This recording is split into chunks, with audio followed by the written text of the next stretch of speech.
Did all whites in the slaveholding states during the antebellum period own slaves? Of course not. In fact, a very small percentage did. If you look at the 1860 census, somewhere around 5% or less of individuals own slaves.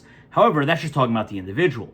If you look at the households, then it gets to be a little bit higher, around 25%, because remember, if you were a woman married to a man and he owned slaves, you technically didn't own those slaves, but you surely benefited from the existence of those slaves on your husband's plantation or farm or whatever he happened to have had. So knowing that, the argument is made a lot here on this channel and in the talks that I've given, the presentations that I've been a part of, that since most whites didn't own slaves, therefore not every white Southerner was invested into the system of African slavery in the antebellum South, and eventually what would become the 11 seceding states, the Confederate States of America. And the truth is, that's not really true, right? The reality is that most, and I say if not all, I hate to be, absolutist here, because of course not every single white person in the South agreed with or liked the institution of slavery. However, the South, as I've said many, many times, was not a society with slaves. It was a slave society. The entire foundation of the society, whether it's economics, politics, the law, was based in the belief that Africans and people of African descent were inferior, that their natural condition was one in which they were enslaved to whites, to Caucasians, and everything about this society revolved around that fact.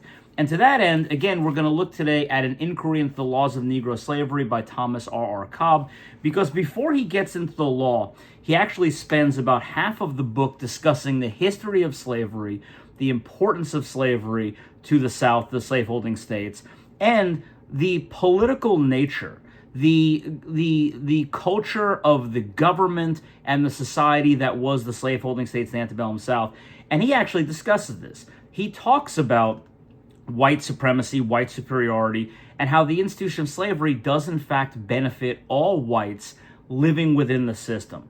And it gets pretty, it's difficult to read, it's difficult to go through. But again, as we see the resurgence of neo-Confederates, of, Confederate sympathizers, it's important for us to actually go back and look at the true history of what the antebellum society actually was. When people talk about the good old days, the old times, Scarlett O'Hara and Gone with the Wind, what are they really memorializing is a society based on white supremacy and African slavery. So he says, in the inquiry into the laws of Negro slavery in the United States of America, in his chapter on slavery in the United States, he says, politically, slavery is a conservative institution.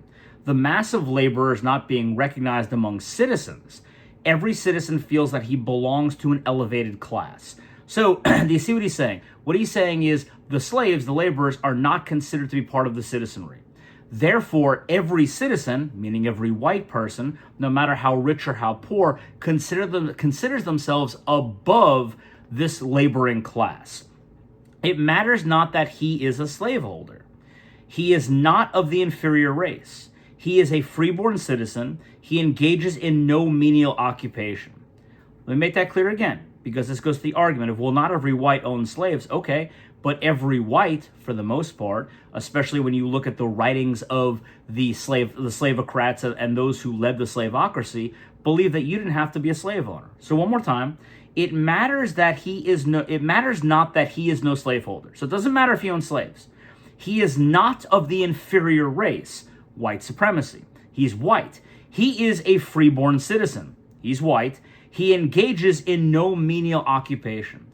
So the labor, the actual farming, the tilling the fields, all of the producing crops, the picking cotton, the mashing of sugarcane into sugar, all of these processes, that is done by the inferior race. No white person in the society does any menial work. He is considered above the laboring class, the inferior race. The poorest meets the richest as an equal, sits at his table with him, salutes him as a neighbor, meets him in every public assembly, and stands on the same social platform. Hence, there is no war of classes. There is truthfully Republican equality in the ruling class. So, you see what he's saying? He's saying that here, because this system is based on white supremacy. That even if you don't own a slave, you still benefit from the system because you exist above and beyond that inferior race that was created by God to do all of our menial labor. So, and then he goes into talking about how this allows the citizens in a slaveocracy to be able to do things like worry about government, to sit and ponder the thoughts of the universe, to come up with science and technology and good politics and good government, all of this because they are freed from having to do the menial labor that is now done by the inferior race, which God, of course, created them to do. So, the argument, and this is going to be a quick video today, but when you hear the argument that not all whites own slaves, and therefore, not everyone in the South, was either fighting for slavery or, believed in slavery, you could throw it back at them.